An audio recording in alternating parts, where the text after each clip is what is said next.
Welcome to the Dairy News and Views podcast, a production of the Iowa State University Extension and Outreach Dairy Team. Our podcast covers current educational, research, and industry tools available for your operation to manage healthy cows and calves while producing the highest quality dairy products.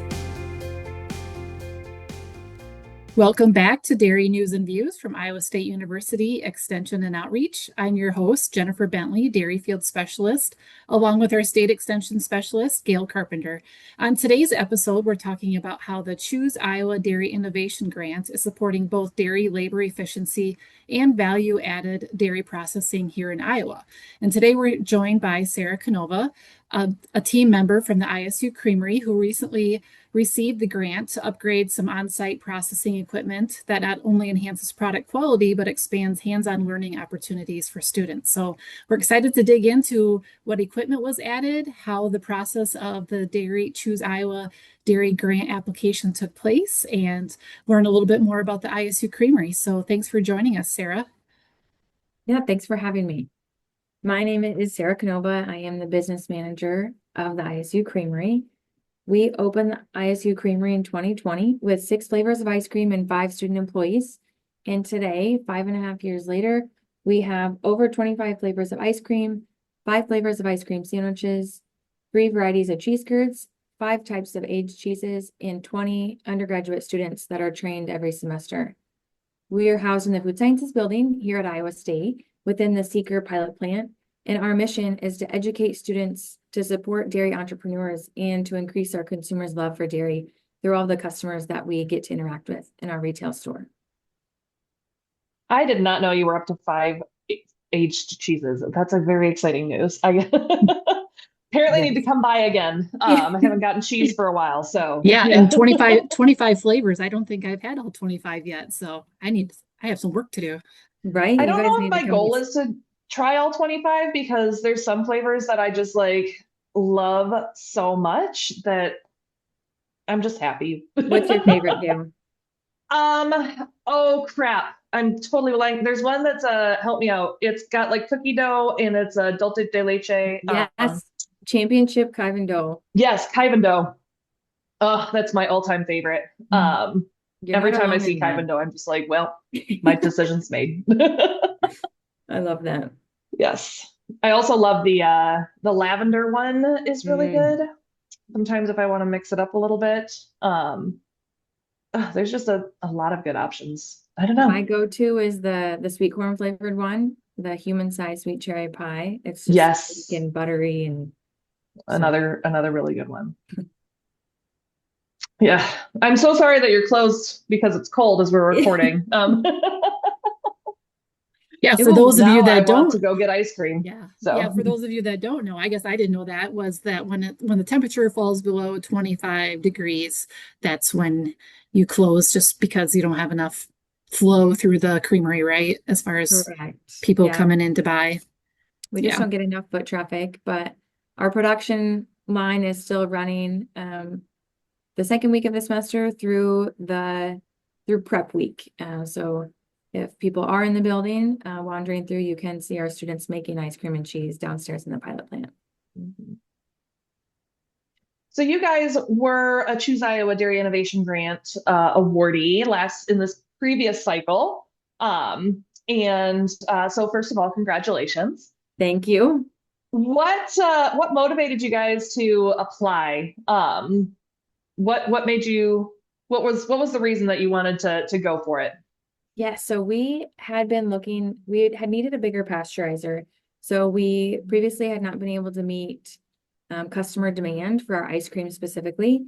We previously had a 400-pound batch pasteurizer. And so we were looking to upgrade, but honestly, we didn't have the funds to purchase that equipment. And then the Choose Iowa grant came along, and it was a grant that we were able to apply for, and we're very thankful for it. And so we were able to utilize this dairy grant for that bigger pasteurizer. We also were able to utilize it for our updated cheese vat because our previous cheese vats were very old, and they're not able to keep consistent temperatures for our product. So with our new vat, we're very excited to have some more consistent cheese products. Oh, I was going to say, so it looks like you went from a 400 gallon or 400 pound capacity to 1,000 pounds. What was kind of your thought process of, choosing that size? Yeah, so with our previous pasteurizer for ice cream mixing week, I guess I should back up that we do pasteurize and freeze ice cream 3 weeks out of the month, and then we make cheese 1 week out of the month. And that is right now the schedule that meets our customer demands for ice cream versus cheese needs. So we had been making 2 batches of ice cream mix in a day because that would take us about 9-10 hours. So we were getting 800 pounds total or 100 gallons total of ice cream mix. And now we can run the single batch, which will take 5 to 6 hours. And we'll be able to get that 1,000 pounds, 130 gallons of ice cream mix. So not only are we getting an increase in volume, but we're going to have labor savings as well. I'm sure you had a lot of options for things you could spend your money on, or apply, sorry, that you could apply for money to spend on. We're never short of things that if with unlimited funds, we would love to buy or upgrade. Why did you prioritize the equipment that you did? Yeah, so we were really looking for a combination vat due to space constraints in our facility. So like I said, we're housed within the Seeker pilot plant, and they're very gracious to give us a section of their space that they have needs for, but we also don't have unlimited space. So just like everyone wants, unlimited funds, they want unlimited space, and we are not unique to that either. So with our space, we wanted the vat to be able to do both pasteurized ice cream mix and make our cheese. So with that need and then needing 3A certification to meet our regulatory standards, that really did narrow down the pool quite a bit. So we ended up choosing the same brand of vat that our previous pasteurizer was, because we were able to recycle some of those components of the previous pasteurizer to save a little bit on the cost. So walk us through your experience of applying for this grant. What was that like for you? Yeah, this actually was personally my first grant that I've ever applied for. So I am very thankful for the Choose Iowa team because they were super helpful in walking me through what I needed to do because I had never written a grant proposal. So Beth's team was great. They had a couple of informational sessions that you could log on to and ask questions. So we first, reached out just to verify that we were eligible because we are kind of a unique business that we're part of the university. But we also don't just do solely research in the creamery. So working with them to find out that we were eligible and then understanding the different prompts. So they have questions within the application that you need to answer thoroughly. And so we would write up our drafts. And then I actually also utilized our grant specialist here at the university, who typically works with faculty members, but Shauna Spear is her name, was able to help us understand typical lengths of answers. So making sure that we have enough detail, but not, like a page per question, because that will be overwhelming for the review team. And then also making sure that we had our spreadsheet. So in the grant application, there's open-ended questions, and then there's a spreadsheet that you need to fill out in order to specify what your different line items that you're asking for in the budget. And so working with both Shauna and the Choose Iowa team to ensure that we had everything accounted for before submitting the application. Yes, and the Choose Iowa team, I know not everybody here listening will have a Shauna, but the Choose Iowa team is somebody that's, anybody in Iowa who's thinking about applying for it can reach out. Did you ever do their virtual office hours? Yes. That they have? Yep. And that is March 11th. So this year's application will open on March 1st. And then March 11th at 11 a.m. they do have virtual office hours for anybody who's listening who's interested in that. They're also very responsive to emails, and they are a great team to work with and just very lovely people and not scary at all. Even though they work for the state government, they're very approachable and very helpful. And then of course, if you don't have a Shauna or anybody to help you with grant writing, we are going to be doing some intro to grant writing sessions around the state. Yeah, if you're listening and interested in more resources, those are a couple good ones. I think it's great to hear, Sarah, that this was your first time, writing a grant. So the first experience, I think a lot of our producers, this might be their first time writing one too. So it's good to hear that perspective and know that it's not as intimidating as maybe what they might anticipate. So Yes, I think going into it, yeah, I mean, producers be encouraged to write it because it can seem, I thought it was kind of intimidating, like kind of seems like it's scary, but you guys know your business best, or like I know the creamery best. And so it's just making sure that you can really tell your story. It seems like putting down all the information, you might assume that people know something about your business or about your vision, but making sure it's written, because lots of times I think that, at least for myself, I'm thinking about the creamery all the time. And so I just assume that everyone is thinking about all these details, but really telling the story in detail for the grant so that the Choose Iowa team can understand what you're looking for your business to grow into. Yeah. And if this is, like Jen said, probably a lot of dairy farmers are out there that have never applied for a grant before. This would be one of the first ones. And I would say out of all the grants I've been involved with, this would be a pretty approachable one. So if you're looking for a place to get started, this is a good, not too overwhelming. There's obviously going to be information that they want to see. You want to make sure you fill that budget spreadsheet out, and all that. But this is a relatively approachable grant as far as grants go. So Sarah, it sounds like you have the batch pasteurizer and the cheese vat installed, but just recently, right? Well, maybe just give us an update on where that's at and how it's going. Yes, we commissioned that vat. So we got it installed and all the electrical hooked up the last week of November. And so we ran one batch of ice cream mix through it the first week of December. And then our creamery closes over what would be Iowa State's winter break. So all of our students leave. They have finals week and then they leave for 4 weeks. So we haven't gotten to use it again, but we did get to use it that first week that we did use it was for ice cream pasteurization. And so we were able to realize those labor benefits right off the bat, because that batch, or that 1,000 gallons, we were able to make in 6 hours. We're able to pasteurize in 6 hours from start to finish, not pasteurizing, but weighing out the ingredients, bringing them in, mixing them, pasteurizing, cooling, putting them away to age for the next day, versus previously when we had our smaller pasteurizer, we would run 2 batches back to back, and that would take at least 9 hours for 800 pounds or 100 gallons of ice cream mix. And I can only imagine that we'll just get faster using the new pasteurizers. So I think we'll be able to still pare down on the time that it takes, because we'll get more used to the equipment. We are really excited for cheese, though. We'll be making cheese. It's next week as the time of the recording. So the last week of January, that will be our first time making cheese in the new vat. And so we're excited to see what that looks like, because we expect, we know that we'll have better temperature control than in our previous rectangular old vats that were using a steam jacketed kettle.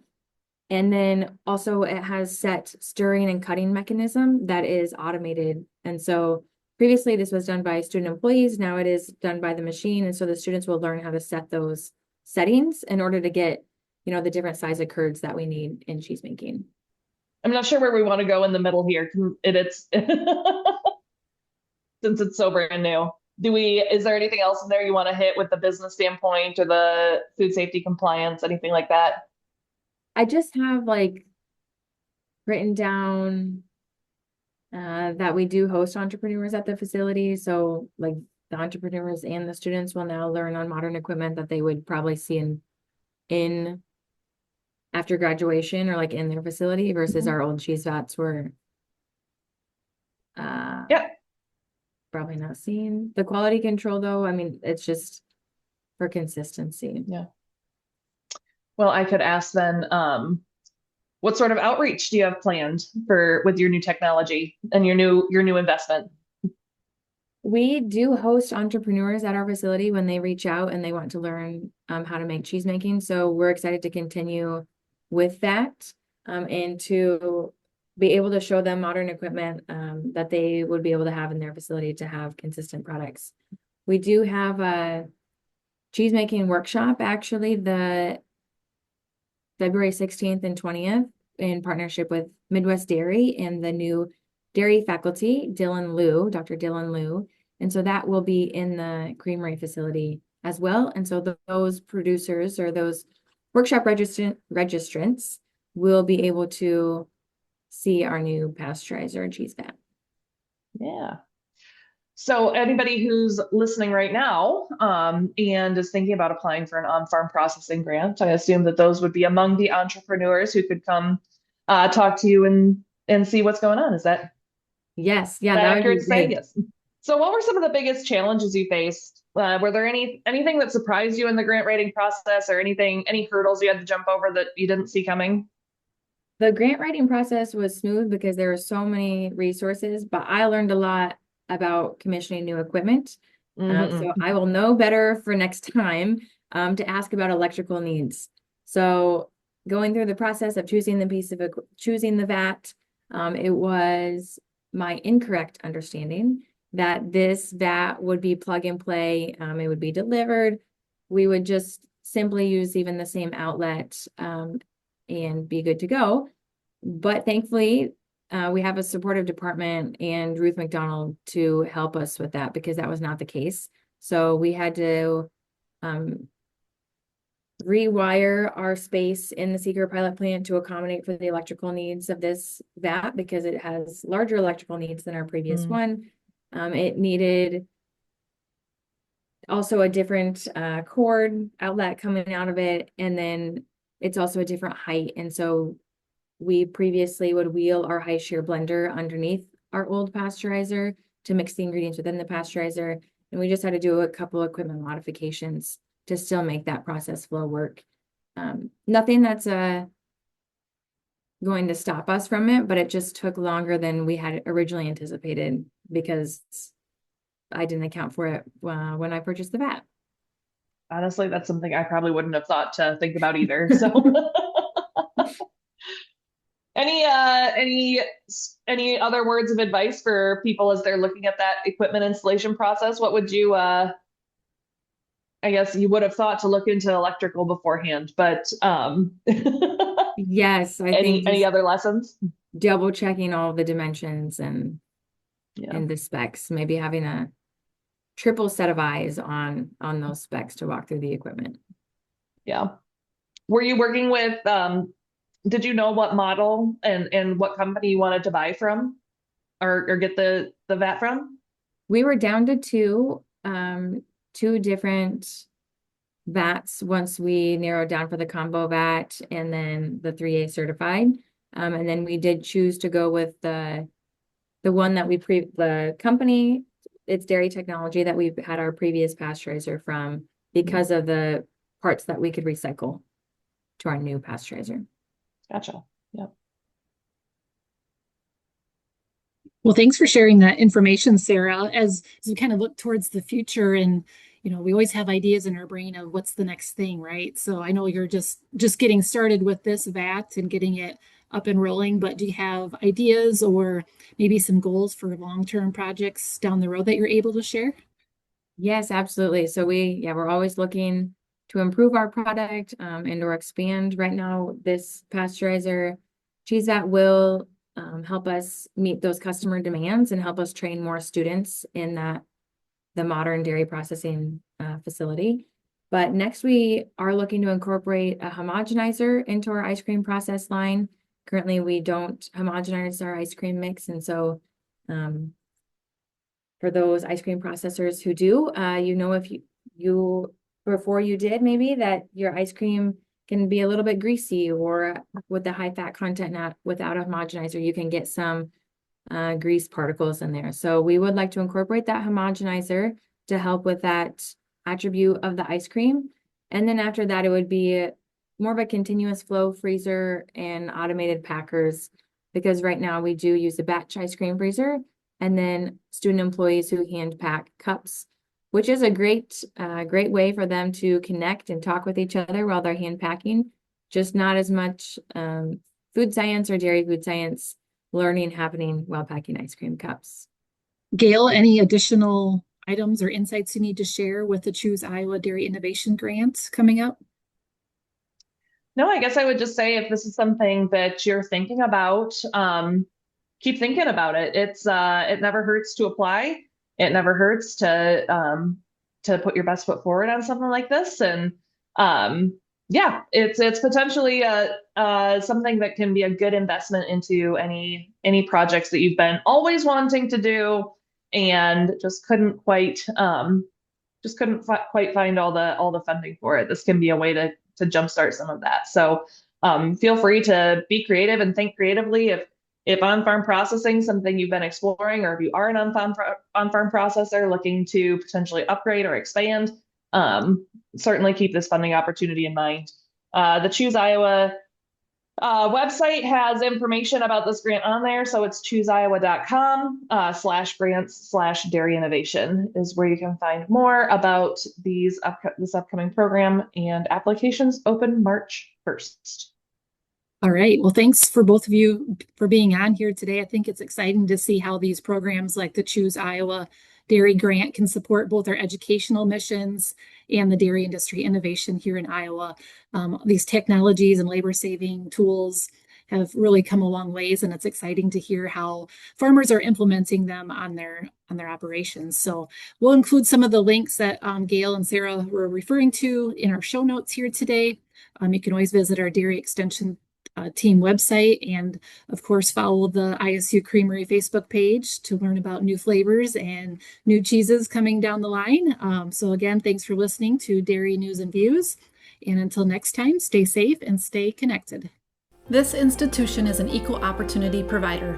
For the full non-discrimination statement or combination inquiries, go to www.extension.iastate.edu/diversity/ext.